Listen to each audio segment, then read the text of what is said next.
What is Filtered with TJ Walker all about? Here's the real message of Filtered. This is the one show where we look at the top business stories, technology stories, culture stories, and analyze it through the lens of communication and personal development skills, all with the goal of making you more successful. That's really it in a nutshell. Let's dig a little deeper. I think it's very easy to just scroll the news, watch news, TV, your phone, tablets, and get inundated and just feel depressed. Feel like, oh, the world's a mess.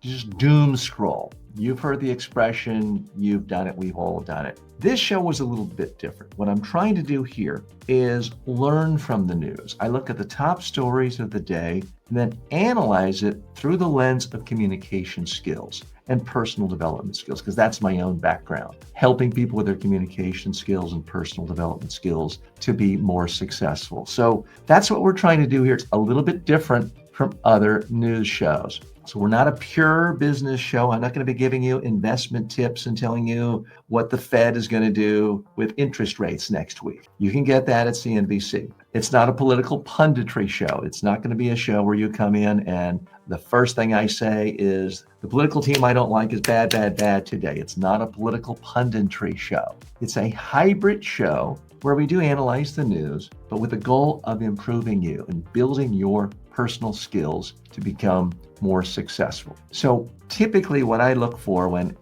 looking at stories is I want to see something where there's a real message here that's relevant to any person who is aspirational. You might be 19, just started college and aspiring to become a CEO, founder of a huge billionaire AI company. You might be someone 72 years old and on the latter stages of your career, and you're managing 20 employees at a nonprofit, and you want more tools on how you can communicate more effectively and navigate the politics of your own town when trying to get funding from local charitable groups. This show is really for anyone who's trying to be more successful. We do have a tremendous number of young people, 25 to 45, educated, highly aspirational, watching this show. And it's international. We have many, many people watching from India, from throughout Asia, Europe, South America, and Africa, as well as North America. So we really try to look at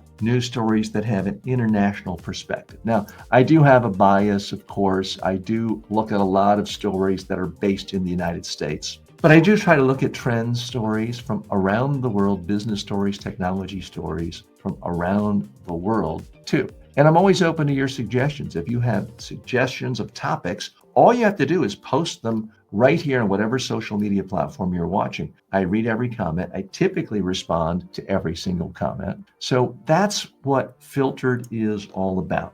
We're not a fancy show. We are here in my studio here. I am in South Florida, and we don't have a gigantic production staff. We do have some lights, and as you can see, more than one camera.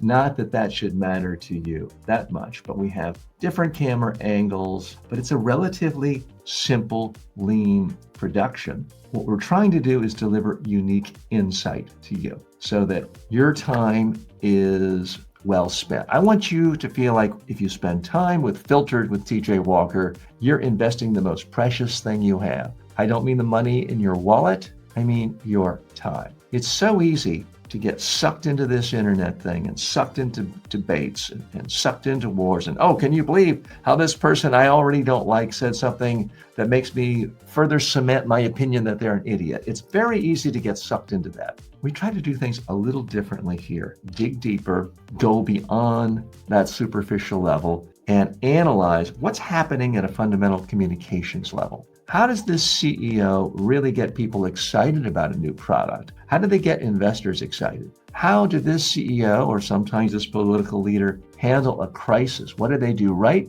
What did they do wrong? What did they do to bolster their image? What do they do to ruin their reputation? What can they do to get it back? I analyze these for you so that you can be prepared, so that you can be better at communicating the good things you're doing in your career, whether you are a startup founder, whether you are the CEO already of a Fortune 500 company, whether you are running for political office in your city, your town, your state, your country. That is the goal here. I'll be telling you a little more about my background in the next segment. But my background is helping people communicate more effectively. I have trained presidents of countries, prime ministers, Nobel Peace Prize winners on how to communicate more effectively, but mostly business people like you. Sometimes business students, but also young Wall Street executives, but also billionaire fund managers. Often top executives at Fortune 500 companies, how to communicate to investors, the media, the public, stakeholders, your own employees. How do you communicate to everyone? Because I believe the number one factor in your success, in fact, is your ability to communicate. And the more you rise in any organization, whether it's a political organization, whether it is a Fortune 500 company, whether it's a small 10-person consulting firm, how far you go up is most often associated with, correlated with your ability to communicate. If you can't communicate, you can still be successful. You could be a corporate lawyer who just has enough billable hours. You work at a big firm and you're really good at grinding it out. You don't have the people skills, or you're not going to court. You're just grinding out the billable hours. Yeah, there are people like that who make $1 million a year. But it's a lot easier and you have a lot more options in a lot more careers if you also have the ability to communicate very effectively and you have other personal development habits that you can practice on a daily basis that have been proven to work because we see other leaders doing that. So that's really what Filtered with TJ Walker is all about. Typically, we take the top 5 stories of the day, business stories, economic stories, technology stories, often AI stories, and culture stories, and analyze them and try to look at what lessons can be learned for you and me to make all of us in this community here on this channel and on this podcast more successful. It's a daily show. I come to you 7 days a week. At some point, will I get tired or burn out? Maybe, but this is a passion of mine. I enjoy it. This is the funnest thing I do all day. So I appreciate you spending time with me. In a moment, I'll tell you more about specifically who I am. But meanwhile, if you have questions, you have thoughts, you have directions on how to make the show better, please let me know. I'd love to hear from you.